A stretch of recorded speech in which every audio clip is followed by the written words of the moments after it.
So, welcome everybody. Thank you for joining us today. It's really good to have you here, and really excited to share with you some more of this useful nutrition science for everybody else.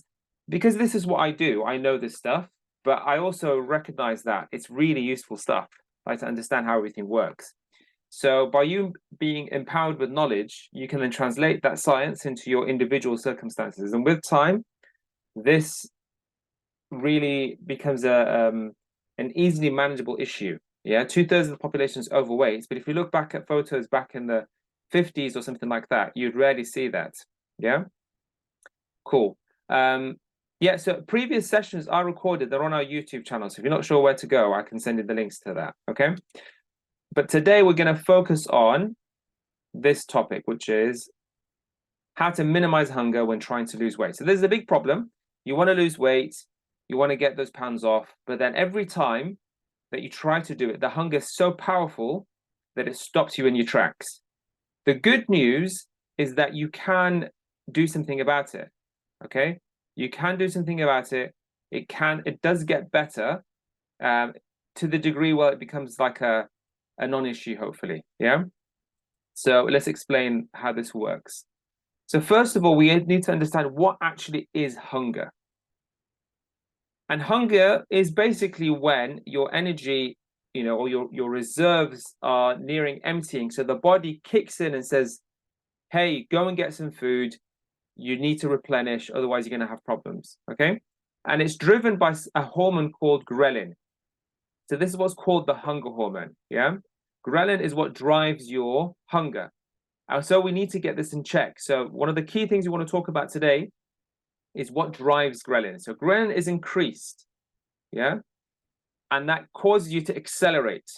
So you need to go and get, you need more food. So hopefully you'll go to in the example of like a car, you go to the petrol station, you'll put more food in, yeah. So if you think of it just as a hormone, you can control it. So if you're struggling all the time to get full, if it's just a hormone that we know how to manipulate, then we can make sure that we do the right things and that we don't feel hungry. Yeah.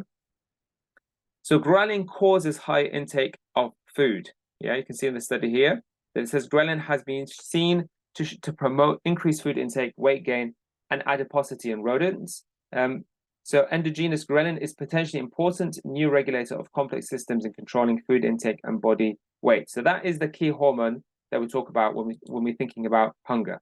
Okay. And the good news is that fiber reduces ghrelin. So that's how it works. So if we just reduce everything purely to calories, we don't get some of these benefits because there's a reason why we are hungry. So we need to do something about it. We can't just ignore it. So when we have fiber, it reduces our ghrelin levels. So we can see here that the study said that ghrelin levels markedly fell after consumption of a standard meal of fiber in controls. Yeah.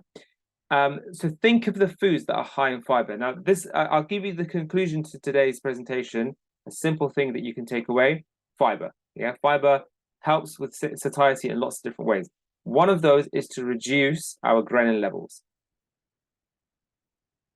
In obese, ghrelin levels are not suppressed. So this is something that's really important. If somebody is overweight and they look at somebody else who doesn't seem to get as hungry, yeah, that's because of the fact that their body composition is different. It means that this hormone isn't in check. Yeah. And that's why people struggle to lose weight. Okay. So obese subjects demonstrated a much reduced ghrelin postprandial suppression. The reduced suppression may influence satiety, thus reinforcing obesity. So that's the problem. Someone's obese and their ghrelin is also out of check. So it just compounds and perpetuates and gets worse and worse. But the good news is that when a person does lose weight, this comes into check better. Yeah. So it's not something that's necessarily going to always be the case or permanently be the case.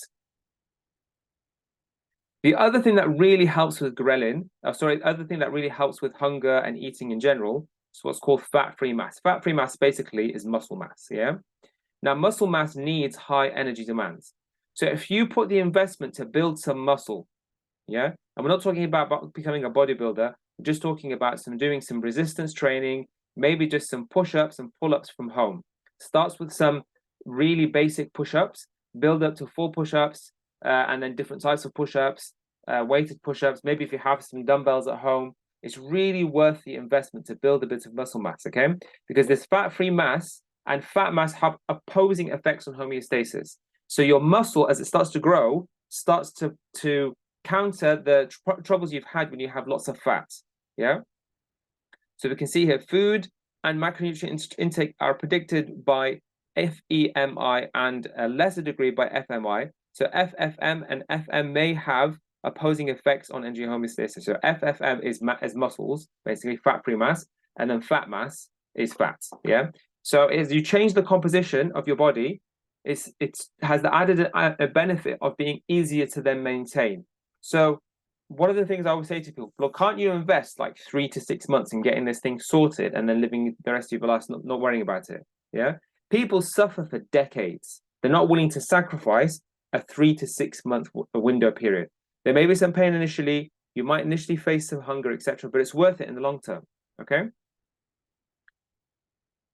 And ghrelin also increases with salt intake. So salt, one of the reasons why it's not good for you. One of the reasons, there's others as well, but one is that even though it's not got calories in it, but it does make you more hungry. Yeah. So you have to be really careful with your salt intake. Any spices that you look at the ingredients, see where does salt feature. Sometimes you get like chicken seasoning or whatever. It's actually just salt with a few other things here and there. Cool. Okay. Now let's just move on a little bit to talk about the satiation hormones. There are hormones that actually also make you feel full. So there's ghrelin that makes you feel hungry, but there are also hormones that make you feel full. Yeah. Now we won't go through all of them, and there's long term and short term. I'm just going to focus on the short term satiety hormones. So what's unique about the short term satiety hormones is the three of them that I'm going to focus on is what's called CCK, and then you've got PYY, and then you've got GLP-1. These three. Okay, so these are short term hormones. And as a general rule, the further the food travels down your gut, yeah, the more of these hormones get released. And that's the problem with ultra-processed foods. So it's not just about calories. If you're eating food that quickly goes down, quickly gets absorbed, that's not going to trigger your satiety hormones. So you're not going to feel full, yeah? If anything, you might make you feel more hungry. If it's got salty food in it and it's a processed food, the salt's making you feel more hungry, and it's not traveling very far down the guts, so therefore you're not feeling full, and that's a problem. And one other thing I want to talk about is something called the ileal brake, yeah? So if you look here, if you start with the stomach, then you go to duodenum, and then jejunum. I will struggle with the pronunciation of these. The ileum, and then you've got something called the ileal brake, and then the colon, yeah? So the ileal brake is like near the end, yeah? So to instigate your satiety, you want food to reach all the way to the end. That makes sense. So similar to what I was saying about the hormones. So you can see here, the distal part of the small intestine, this is what we're talking about, the far part. Apart from lipids, also sucrose and casein reduce food intake on the ileal infusion, thereby activating the ileal brake. Yeah. So as soon as you activate the ileal brake, your body will say, right, I'm full now, don't have any more food. Okay. So you've got these different mechanisms in place. So it's called the ileal brake. The fiber activates your ileal brake. Also, fiber adds bulk to the food, so it's going to travel further down and trigger those other hormones, PYY, GLP-1, etc., that we talked about. Okay. So undigested nutrients reaching the ileum may trigger the ileal brake. Yeah. And then it leads to meal termination. So fiber is really important. Okay. So you can see fiber increases satiety levels. An evening meal of brown beans in comparison with WWB. So WWB is whole wheat bread, I think it is, as mentioned earlier in the study. Yeah, white wheat bread. Yeah, so brown beans versus white wheat bread. So white wheat bread is going to have less fiber in it, lowered blood glucose and insulin, and increased satiety hormones. So fiber has so many benefits. One of them is that it increases satiety hormones.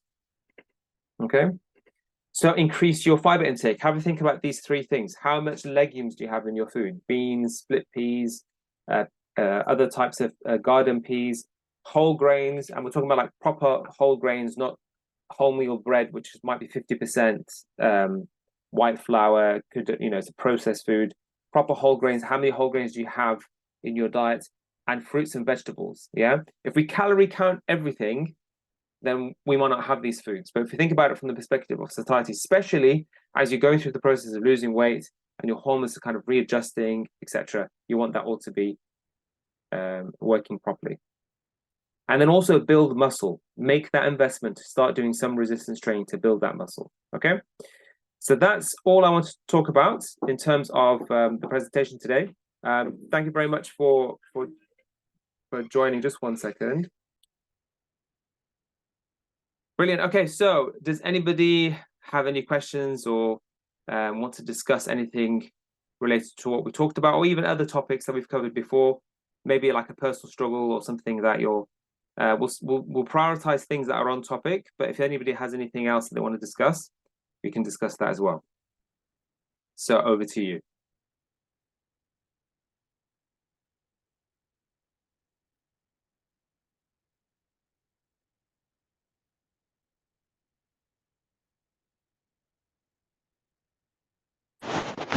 Hello, Assalamualaikum. So Shaf just beat you to Ash. So last time you mentioned steel cut oats. Can we get them from supermarket? So the way I always measure this, can you buy it from Aldi? So Aldi is always like a small supermarket, and they always just have like the things that like the essentials, because you can find most things in like these huge Asda or Tesco superstores. And the answer to your question is yes, you can get steel cut oats from Aldi, and they are organic as well, and they'll just be in the cereal section.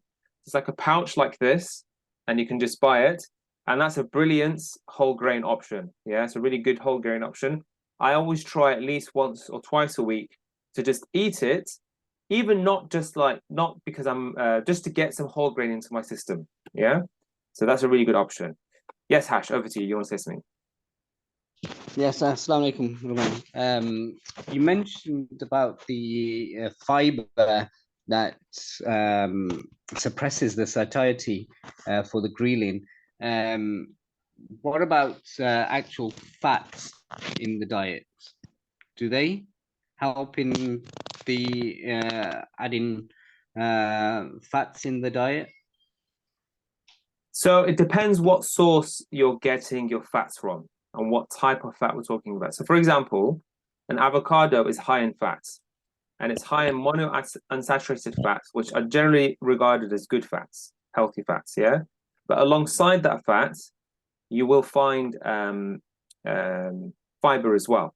Yeah, so it's not just fiber. It's not just fiber that will because we didn't talk about the long-term hormones as well. So insulin and leptin as well are two other hormones that if they're working properly, will help you to feel full as well. Yeah. And the problem is that a lot of people, they have insulin resistance and other issues as well, which means that they're kind of out of check. Yeah. So there's more detail in this, but definitely like there are foods that will just not make you feel satiated at all. Yeah. So fats is better than say like simple carbs like sugar. Yeah. Like a pure carbohydrate is unlikely to really do much at all. Yeah. So there's different levels. So you could find that if you if you had like a meal that was just, say for example, highly processed cereal, and I've always found this a bit weird, like you have sugar for breakfast, like a highly processed cereal, versus say having eggs. So eggs has got fat in there, but you know that will be more satiating. Yeah. So with everything in nutrition, there's levels. There's levels with things. You know, it's not like there's no necessarily absolute. There's certain foods that pretty much everyone says you're not going to get much from them. Like each of the macronutrients, if you have it just in a pure form, like if you just drank it in a pure form, you just drank pure fat, like you went and got some olive oil, yeah, it's so calorie dense. Even if you were to feel fuller drinking, I don't know, liquid saturated fats, you know, like say for example, sunflower oil, yeah, you could drink that's fat. You might feel fuller than eating pure sugar, like a spoon of sugar, but it's still really bad for you. So if you compare it, yeah, okay, fair. I can see what you're saying. But if you want something to fill you that is really healthy, now there are other things we didn't talk about.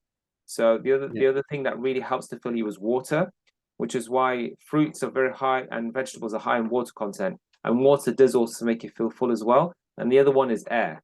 Air. So something like popcorn is more filling, so you get less calories in popcorn because it's got air in it. Yeah, so air can also have an impact as well. Sorry, and one more question. You just touched on it, on insulin resistance. What's the best way to kind of get that hormone back in check if you may have, or somebody has insulin resistant? I mean, would it be intermittent fasting, or would it be the Monday and Thursday fasting, or is it just the diet? Yeah, so eating healthy for a period of time. See, this is the thing, is that it's all about having that accountability. Yeah. So what made me lose weight initially is we spent £2,500 for an exhibition. Yeah. So I spent £2,500. I wasn't really fat, but I wasn't thin enough to be like selling nutrition services. But I spent £2,500. So it's like I signed up to a weight loss program for £2,500.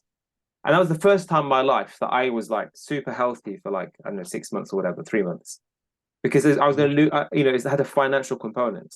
So reflecting back, thinking, well, why is it that I wasn't like that anyway? Why wasn't I like it anyway? But there is something about just the accountability of sticking with it long enough. And, weight loss is one of those things which has a universal benefit on all your markers, your inflammatory markers, like your C-reactive protein levels, your gut health gets better, your insulin you become more insulin sensitive. So there's a whole range of different things. And it's not, if you understand the science, it's not that difficult to maintain. It really isn't that difficult to maintain. So on a personal level, for me, the thing that I find the easiest way to just maintain my health is just not to have breakfast, not to have lunch often. So you talk about fasting, but if I'm talking about like intermittent fasting, I intermittent fast, but I don't get hungry. So people say they can't intermittent fast because they get really hungry. But the good news is that once things are in check, you could intermittent fast, but you wouldn't be then you would it wouldn't mean that you're getting really, really hungry. Yeah. Okay. Does that make sense? All right. Yeah. Anything else? Anybody else?